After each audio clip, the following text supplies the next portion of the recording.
এই সন্তান কি তুমি বানাইছো? আনতুম তাখলুকুনাহু আম নাহনুল খালিকুন, এই যে তুমি তার বাবা দাবি করো, তারে কি তুমি বানাইছো? আম নাহনুল খালিকুন, না তুমি বানাও নাই, তোমার উসিলায় আমি আল্লাহ তারে বানাইছি। সুবহানাল্লাহ পড়েন। মানুষ তুমি বানাও নাই, তোমার ক্ষমতা নাই।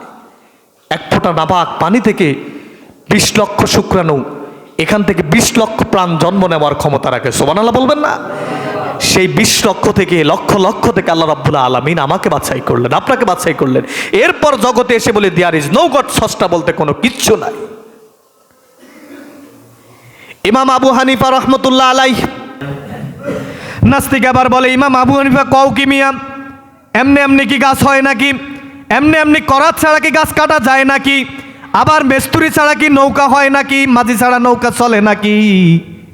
এই বুঝি তোমার দলিল, এই বুঝি কথা বললা?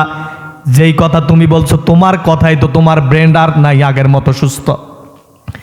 ইমাম আবু হানিফা আবার তাকে বললেন, তাহলে শোনা, তুমি যে বললা এমনি এমনি গাছ হয় না, করাত ছাড়া গাছ কাটে না, মাঝি ছাড়া নৌকা চলে না, কাঠ ছাড়া নৌকা হয় না, এত সুন্দর একটা পৃথিবী এমনি এমনি কেমনে হলো? এত সুন্দর গাছপালা, এত সুন্দর পাহাড়, এত সুন্দর নদী, এত সুন্দর মানুষগুলা এমনি এমনি কেমনে হলো? একটু চিন্তা করে দেখো। তার মানে এই পৃথিবীর একজন কারিগর আছে না নাই?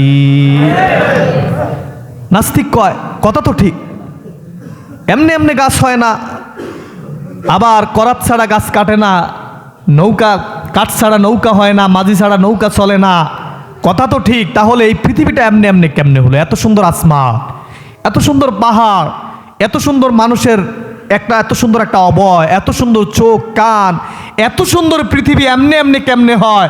ইমাম আবু হানিফা বলে, তোমার সাথে আর যুক্তি কি? ওই নাস্তিক বলে, আমার আর বুঝার বাকি নাই, তার মানে পৃথিবীর একজন কারিগর আছে, আমাকে এখনই পড়াইয়া দাও লা ইলাহা ইল্লাল্লাহু মুহাম্মাদুর রাসূলুল্লাহ সাল্লাল্লাহু আলাইহি ওয়াসাল্লাম। আর কিসের তক্র করব তোমার সাথে? আল্লাহ রাব্বুল আলামিন যা কিছু বললাম, আমাকে এবং যারা শুনেছেন